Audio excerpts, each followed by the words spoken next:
Gracia Indri baru saja melahirkan anak pertamanya pada Senin 14 November 2022. Putri sulung Gracia Indri diberi nama Nova Linslepen. Gracia Indri melahirkan secara normal di Belanda.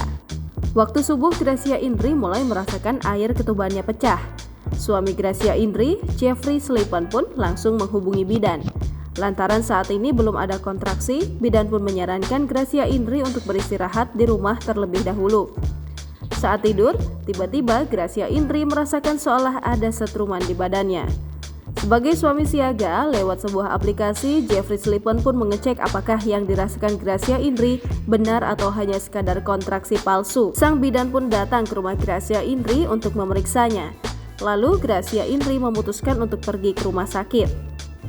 Selang waktu hampir 1 jam di bathtub, Gracia Indri langsung pembukaan 10 dan lahirlah baby Nova.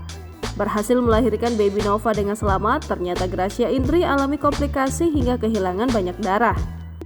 Komplikasi, ternyata aku banyak kehilangan darah sampai 2 liter. Lebih lanjut, Gracia Indri pun membeberkan arti nama sang anak. Menurut bahasa Latin, Nova sendiri berarti baru atau yang pertama. Nah, Nova itu di Latin itu artinya yang baru, yang pertama. Jangan lupa subscribe, share, komen, dan like ya.